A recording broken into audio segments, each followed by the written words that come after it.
Hello, Indiegogo. My name is Zach Casita. In 2014, I started Focus Clothing Company as a way to give back. It is an extension of who I am, what I've been through, and the hope that I have for the future.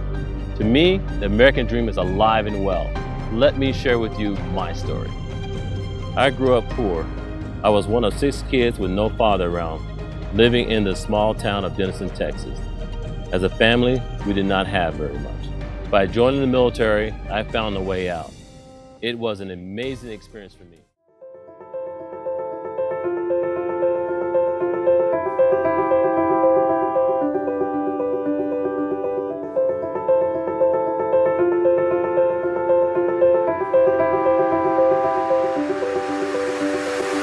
Hi, I'm Jim Stegg, owner of Stegg Custom Pools, the leading backyard oasis creator in Arizona. Are you ready to build your custom pool?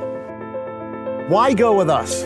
Well, there's 3 reasons why our clients continue to have great experiences with us designing and building their custom pool. Number 1, we only hire and employ the best architects and designers to make sure that we have accurate plans. With those accurate plans comes accurate numbers. Our price will not change because of inaccurate plans. Number 2, we only employ and hire the best contractors in regards to building our pools. Therefore, when we tell you it's going to be 35 to 40 days, it's going to be 35 to 40 days.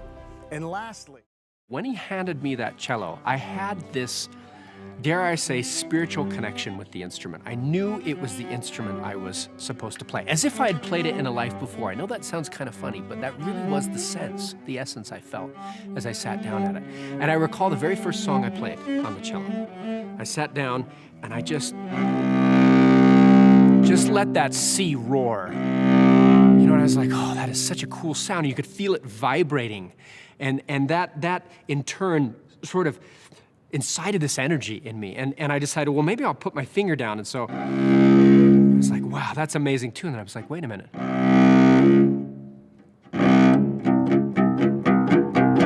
Wow, that sounds amazing on cello. Jaws sounds amazing. This is my instrument. I'm good. Yeah, this is definitely the instrument I want to play.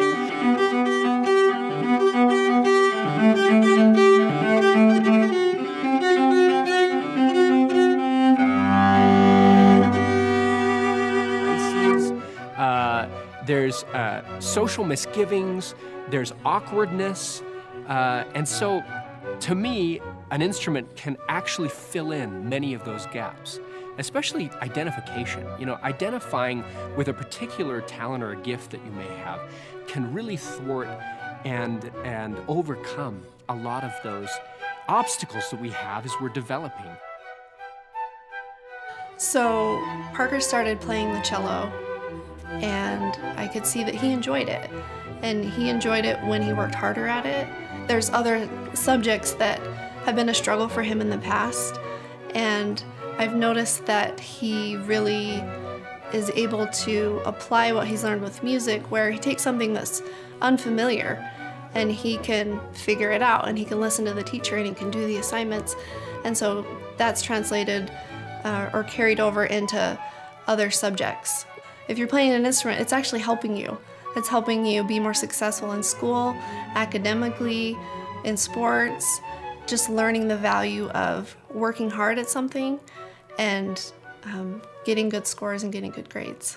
So, you know, the interesting thing is in wrestling, he's never wrestled before.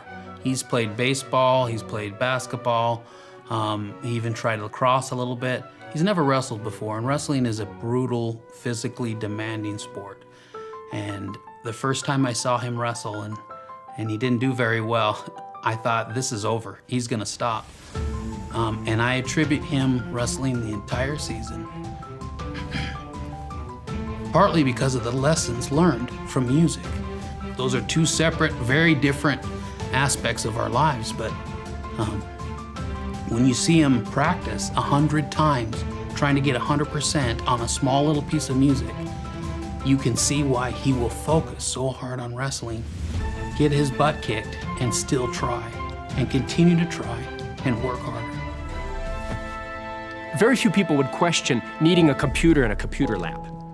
But what about an instrument in an instrument lab, which is the orchestra room?